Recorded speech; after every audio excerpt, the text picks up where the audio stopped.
Patuloy ang pag-usad ng naturalization ni Benny Boatwright. Updated report sa isyong yan, inilabas ni Ms. Erica D. Ganap at hangad ni Renz Abando na makapasok sa Gilas, Pilipinas, nabunyag matapos ang emosyonal na pamamaalam sa Zhongguanjiang Red Boosters. Tanong, handa ba si Renz sakaling tawagin ang kanyang serbisyo sa Gilas, Pilipinas? Tutukan po natin ang lahat ng yan, pero bago yan, hihingi po tayo ng isang subscription sa lahat ng dumadaan sa ating munting channel kung nagugustuhan nyo ang ating palabas. Kung medyo mabigat ang subscription, siguro kahit isang like at isang share na lang po yan. Okay na po ako dyan. Maraming salamat. Sa patuloy na paggulong ng proseso ng naturalization ni Benny Boatwright para sa Gilas, Pilipinas, nagbigay ng panayam si Ms. Erica D. Sa kanyang pananaw, ano ang latest sa kaso ng dating import ng SMB? Kailan ang hearing para dito? Tutukan po natin si Ms. Erica D. sa report ni Ruben Terrado sa Spin. Nagkaroon na kami ng consultative meeting sa Senado. Ang susunod na hakbang is maghintay talaga para sa aktual na pagdinig na inaasahan nilang gawin kapag nagsimula na ang session sa Hulyo. So malinaw naman yung sinabi ni Ms. Erica D, diba? Ang Executive Director ng SBP. Hinihintay na lang yung hearing sa Senado na posibleng gawin ngayong July. Kung kailan sa July, wala siyang binigay na detalye sa report ni Ruben Terrado sa Spin. Pero at least malinaw ang paggulong ng proseso para maging naturalized player si Benny Boatwright. Actually, hindi naman tayo kulang sa naturalized, di ba? Andiyan kasi si Justin, si Ange Kwame, si Jordan Clarkson. Ibig sabihin, meron tayong 4 sakaling maaprubahan si Benny Boatwright. Base kasi sa pahayag, kasama si Boatwright sa programang binuo ni Coach Tim ko na ikinasa hanggang 4 na taon. So parang sa tingin natin, mas maagang aprubahan, mas magiging kampante ang pamunan ng Gilas. Dahil sakaling hindi makakalaro si Brownlee, option sigurado si Boatwright. Bata, may height at nasa peak ng kanyang karera si Benny. Kaya walang duda, magagamit talaga ng husto sakaling pwede na siya sa Gilas, Pilipinas. Sa pahayag ni Ms. Erica D, nabanggit din ang umanay posibleng itagal ng proseso bago magawang aprubahan ng Senado ang naturalization ni Boatwright. Sa kanyang kaalaman, kailan at gaano nga ba katagal ang gagawing proseso nito? Mas madali bang gagawin or mas matagal? Tutukan natin si Ms. Erica D sa report pa rin ni Ruben Terrado sa Spain. Sabi ni Senator Tolentino, maaaring tumagal ito ng 1 hanggang 2 linggo pero hindi mo masabi, di ba? Depende sa agenda ng Senado yan kasi May mga priority bills sila pero naihain na yung panukalang batas. So bilang chairman ng Senate Committee on Justice and Human Rights, ayon na rin po sa report, isa si Senator Tolentino sa mga point person sa naturalization ni Benny Boatwright. Kaya yung mga sinabi niya na 1 or maybe 2 weeks ang posibleng itagal, posibleng mangyari po talaga yon dito sa Senado. Meaning, hindi siya magtatagal dito. Posibleng mag-grant kagad ang request ng SBP na gawing Pilipino si Benny Boatwright. Of course, problema dyan yung mga nakabimbing bills dun sa Senado, yung mga priority bills na dapat gawa nila ng aksyon, di ba? Kaya siguro, aasa na lang tayo na kahit mayroong priority bills, magawan talaga ng kaukulang aksyon ng kaso ni Benny Boatwright para makausad ng Gilas, Pilipinas, di ba? Kung pinasabog ni Senator Francis Tolentino ang latest kay Benny Boatwright, binasag naman ni Renz Abando ang lahat ng espekulasyong posible pa siyang bumalik sa Zhongguanjiang Red Boosters. At ito ang ilang bahagi ng kanyang tila emosyonal na pahayag sa kanyang social media account.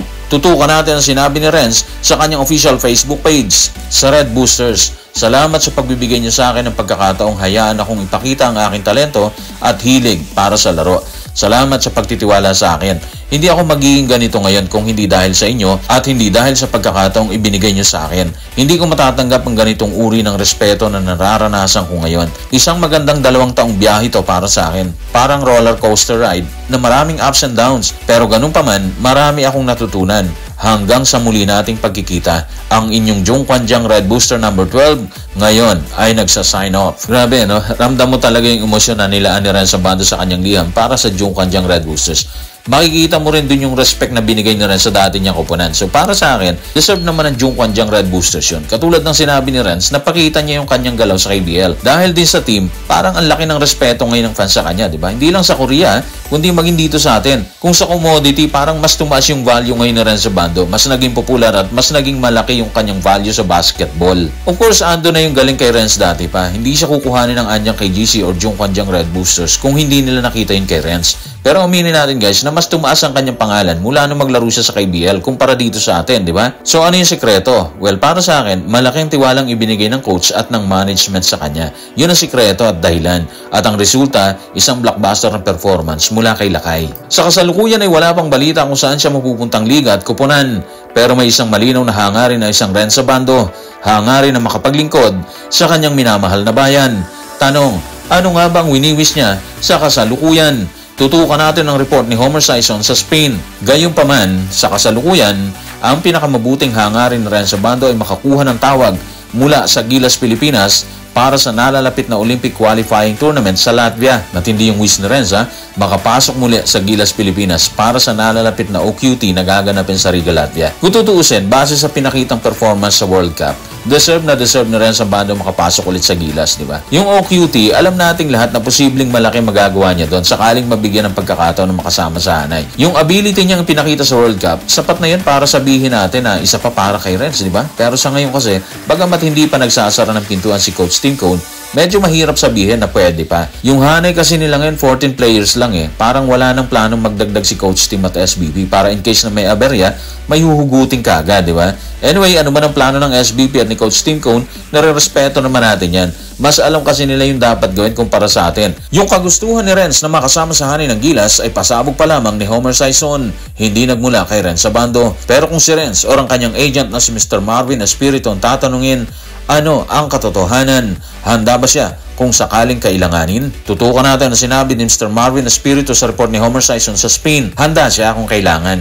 Ang Espiritu tungkol kay Abando na kasalukuyang nasa Pilipinas para magpahinga at mag-recharge. Okay, so base kay Mr. Marvin Espiritu, handa naman si Renzo Bando in case na tawagin ang kanyang serbisyo ng Gilas Pilipinas. At mangyayari lang yan sa pamamagitan ni Coach Tim at ng SBP. Sila yung mga posibleng tumawag kay Renz para sa pagsama sa hanay ng Gilas Pilipinas. Katulad ng sinabi natin, malaki ang magagawa nila kay sa Gilas sakaling makasama siya sa hanay. Nasubukan na natin yan sa World Cup, di ba? Yung athleticism niya, kailangan natin yan sa pagharap ng Gilas sa mga European na sobrang taas at athletic. So sana makonsider talaga. Iba kasi yung dala niyang excitement kapag ando sa loob. Mabilis, walang ere sa katawan, bagsak kung bagsak, sapal kung sapal. Yung kanyang bilis, isa yun sa mga posibleng weapon talaga ng Gilas para gibain ang opensa ng Latvia at ng Georgia. So guys, maraming salamat.